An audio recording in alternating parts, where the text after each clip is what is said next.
I'm attracted to my father-in-law and I kind of want to hook up with him. Disclaimer is not my story time. I sent me on Instagram. I decided to start flirting with him a little bit more. I kind of wanted to see what he would say. My parents-in-law invited me and my husband over to their house for barbecue. So I decided to wear a thong bikini. My father-in-law was grilling in the backyard and my mother-in-law was inside making a salad. So of course, I took off all my clothes and I pranced around the pool in my thong bikini. I positioned myself perfectly so that my father-in-law had a great view of my ass. I also went up to him and started talking. I would touch his shoulder every now and then. That's when he said, if I didn't know any better, I would think that you're flirting with me. Then he smiled. I almost died. I laughed with him too. And then my stupid husband came outside. That was 2 days ago. You guys tell me, but in my opinion, it sounded like he was liking it. For the rest of the barbecue, every time I would turn to look at him, he was always looking at me, so I knew it was working. But now I'm like, what's the goal? Do I really want to ruin my relationship with my husband and ruin his parents' relationship? Or do you think we can keep it on the down low? What should I do?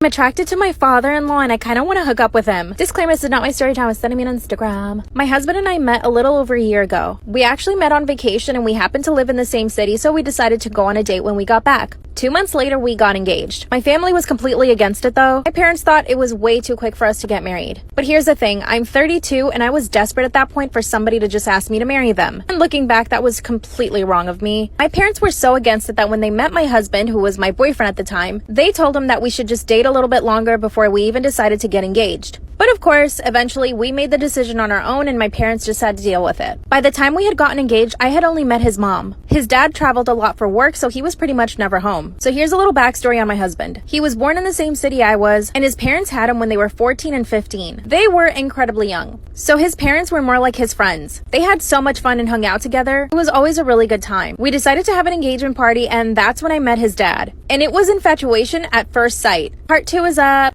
Story time about how my husband died and his best friend won't leave me alone. Disclaimer, this is not my story time. It's sending me on Instagram. My husband and I were married for almost a decade. During that time, we had 2 kids. And of course, his passing was completely devastating to our families. And 2 weeks after my husband died, I was still grieving. But his best friend started coming around our house a lot. First, he was very emotional. Him and my husband were best friends for about 7 years. They saw each other almost every day. Not only did they work together, but they also would go to the gym together and pretty much hang out all the time. So I know this guy really, really well. When my husband would invite him over, I never got the feeling that he liked me. I mean, sure, sometimes I caught him staring at me, but I'm beautiful, so I understand. So after my husband passed, he started coming over as in, I want to take care of you, and we would just kind of cry together. I took this as his way of trying to help my husband, you know, so I just thought he was being really sweet. But exactly 1 month after my husband passed away, he started asking me weird questions. Number 1, do you want to start dating again? Number 2, don't you feel lonely at night? Number 3, you're still so young and beautiful. You need to give yourself a chance with someone else. Mind you, I'm still grieving. To these questions, I would usually say no. Obviously, I mean, why would I even be thinking about those things? I didn't put too much mind to the questions, but a few days later, he came over after he had been at a bar. As soon as I opened the door to him, he said, "Can I kiss you?" And then he did without me saying yes. Part 2 is story time about how my dead husband's best friend won't leave me alone. Disclaimer, is not my story time. Was sending me on Instagram. As soon as I opened the door, he asked me if he could kiss me, and I didn't say anything. And he grabbed me and just started kissing me. Of course, I pushed him away and told him that he needed to leave. That's when he said, "But you didn't say no." I told him I didn't say anything because I was shocked he would even ask me that. That's when he walked into the house without me inviting him, went straight to the fridge and opened up a beer. Then he starts yelling at me for giving him mixed signals. He says that since my husband died, all I've been doing is flirting with him. Since when is grieving flirting? I told him that he was completely wrong and that he needed to leave again. Then he said, "No, I'm not leaving here until you tell me the truth." That I was secretly in love with him and that I actually wanted to be with him. No, this wasn't funny to me at all. He was slurring his words and barely could stand up. I knew my kids were upstairs, so all I wanted to do was get him out of the house. That's when I grabbed my phone and started texting one of my other husband's best friends. I texted him 911, "Please come to our house now." He responded right away saying, "I'm coming over." After another minute of this guy ranting at me, I told him I was sorry for giving him mixed signals and that was never my intention, blah, blah, blah. Then he asked me out on a date. He said that he wanted to take me out and show me a good time. I said no, and I asked him to leave again, but he wouldn't. Finally, someone knocks on the door. Part 3 is up.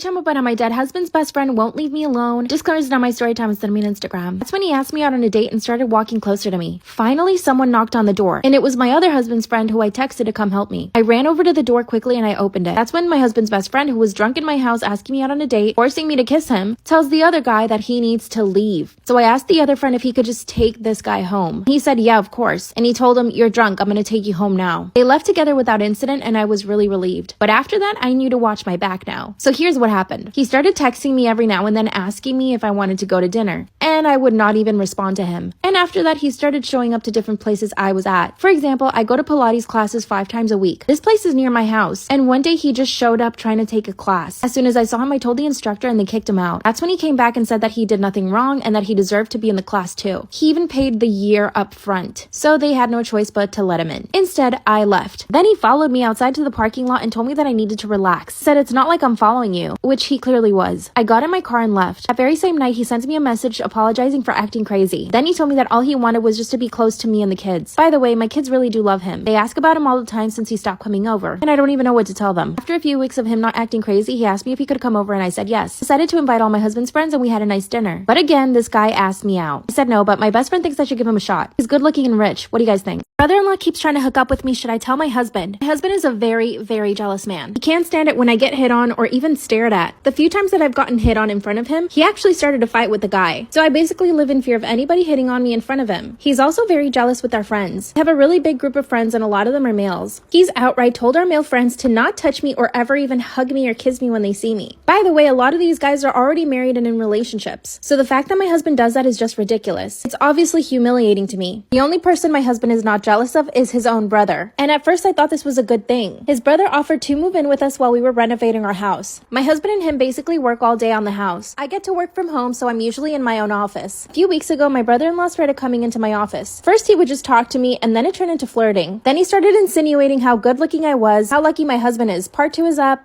Brother-in-law keeps trying to hook up with me. Should I tell my jealous husband? That's when he started coming into my office to flirt with me. He would compliment everything about me. He would tell me that I had a great body, that I had a beautiful face. I know that he could visibly see how uncomfortable it made me, but he kept going. Of course, it never occurred to me to tell my husband because of how violent he gets when he's jealous. And he knew that, which is why he kept pushing it. One day, my husband and him went to a local bar after finishing up work at home. When they came home, my husband was completely wasted. Brother-in-law put my husband in our bed and told me that I should get him some water. I went down to the kitchen to grab my husband a bottle of water, but my brother-in-law followed me into the kitchen, cornered me up against the fridge and tried to kiss me. By the way, I could smell the alcohol on him, so I knew he was drunk. I pushed him away and told him not to touch me. That's when he started apologizing. He said, "I thought you wanted it." As I started walking away, he grabbed my arm and kissed me. But the truth is, part of me liked it. Truthfully, I always found my brother-in-law very attractive. By the way, it's not like I just let him kiss me. I was trying to fight him off. When he let me go, I slapped him and I ran upstairs. Of course, I avoided him after that. A few days later, I was having dinner with my friends when my brother-in-law shows up at the restaurant and sits at a table right across from us. Proceeded to just stare at me the whole time. Finally got up to the bathroom and he followed me. That's when he grabbed me and kissed me again. Part 3 is up.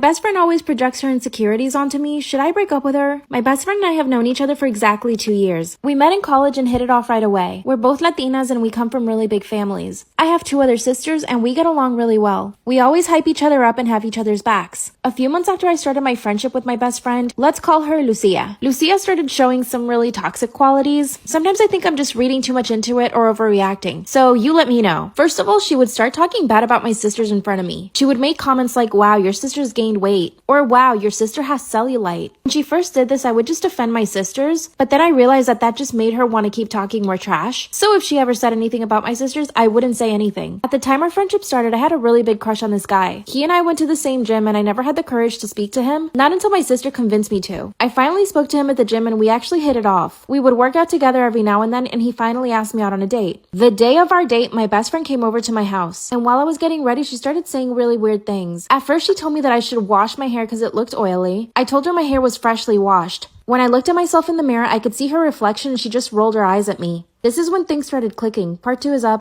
My best friend always projects her insecurities on me. Should I break up with her? That's when she started swinging at my boyfriend. Luckily, I yelled at her and she stopped. It's like she was upset at me for yelling at her for trying to hit my boyfriend. That's when my boyfriend kicked her out of the car and I asked him to calm down. I got out of the car with Lucia and asked her to calm down. That's when she told me that I needed to break up with him and that he was clearly abusive. I told her he was just defending me. Then she said, "He doesn't need to defend you. I'm only saying this because I care about you." Then she called herself an Uber and left. My boyfriend and I went to the movie theaters and we had a really nice night. Here's some more examples of her projecting on me. While we were getting ready for a friend's birthday party, she started pointing out some stuff on my body. She said, "Your elbows are really dark. You need to fix that." Another time I decided to get some highlights and she said they looked horrible on me. She said I looked like a JLo wannabe. Luckily, I didn't care and I just kept the highlights. Mind you, 2 months later, she got the exact same highlights. Now, I know that she cares about me because she does have my back. She'll help me with anything I need, honestly. And I wonder if I'm overreacting, but I don't think so. I just don't know how to tell her that she's toxic. And she makes me feel bad. What should I do? My husband just confessed to me that he settled for me. Disclaimer is not my story time, send me an Instagram. Ugh. My husband and I met when we were in college. My best friend at the time, let's call her Tori. Her and I lived together and were best friends. We did everything together. I mean, we were like sisters. Let's call my husband Jack. Jack came to school and he was a newbie. He had 0 friends, so Tori and I decided to take him in. So the 3 of us went on to become the 3 Musketeers. He would stay over our apartment so much that we actually just asked him to move in. We would cook for each other, help each other study. We would even do each other's laundry whenever somebody needed help. I'm telling you, we were all like a tight-knit family. But I have a confession. As soon as Jack moved in, I started falling in love with him. But at the time, I never had the balls to ever tell him. You see, Tori was considered the prettier of the 2 of us. And I never resented Tori for that, but people made it very clear that she was the prettier one. And she was always the one to get hit on, never me. But one night, we all got drunk and Jack ended up kissing me. He actually even tried to hook up with me, but I said no, part 2 is up. My husband confessed that he settled for me. Disclaimer, it's not my story time, I sent me on Instagram. That night he tried to hook up with me, but I said no. Following morning, he actually apologized. At the time, Tori had just started dating another guy. I mean, Tori had a new boyfriend every single week. At the time, I wished I could have 1 boyfriend. While she had 10, I had 0. This is when I started noticing that Jack was a little jealous of Tori's new relationship. Anytime her new boyfriend would come over, he would get in a really bad mood. I asked him if he was jealous and he said no. A few days later, we all got drunk again and Jack kissed me again. Eventually, we ended up dating and he asked me to be his girlfriend and then we got married. And that all happened within a year. Tori at this time had already gotten married to the guy that she was dating. We actually both had our weddings around the same time. At the time, I felt so lucky that I was able to marry the man that I had fallen in love with in college. I was actually afraid that I would end up alone because I wasn't as pretty as Tori. Fast forward to a year after we all got married. We actually all ended up living in the same cities as well. Tori invited us over for dinner to see their new house. During the dinner, my husband decided to have a few too many drinks. And that's when he blurted out, "I actually liked Tori before I liked you. I only married you because Tori got engaged." They all laughed at this. They clearly thought it was a joke. I laughed it off too. Part 3 is up. My husband confessed to me that he settled for me. Disclaimers are not my story time, I sent me on Instagram. That's when he said in front of everyone that he only married me because he lost his chance with Tori. They all laughed. I mean, even Tori's husband found it funny. When we finally got in the car to head home, I asked him if he actually meant it. He looked at me and he said, "Yeah, I liked Tori before I liked you," and that the only reason he hooked up with me was because he was mad at Tori. I started to cry uncontrollably. This whole time, I never thought he had a thing for Tori. He stops the car and he says, "But I love you," that he had no feelings for Tori anymore. I asked him why he would think that was okay to say out loud. He said he had probably had too many drinks. Yeah, it's the alcohol's fault for sure. When we got home, I asked him again if he really loved me. That's when he explained that the love he has for me is different than the love he had for Tori. And that he was actually infatuated with Tori. That our love was safe love. He said, "Just forget about what I said. It was just a joke, I just wanted to make everyone laugh." That's when I realized that he had made a joke at my cost. And it was all to make Tori laugh. I called Tori the next day and explained everything to her. That's when she confessed that her and Jack had been hooking up in college. That sometimes they would hook up when I was asleep on the couch. That they had even done it on top of the kitchen counter and in my bedroom. I told my husband, and that's when he said that I needed to let it go. That Tori was part of the past. He doesn't even touch me or kiss me. He's always angry and reproaching everything that I did. Thinking about leaving him. We don't have kids yet. What should I do?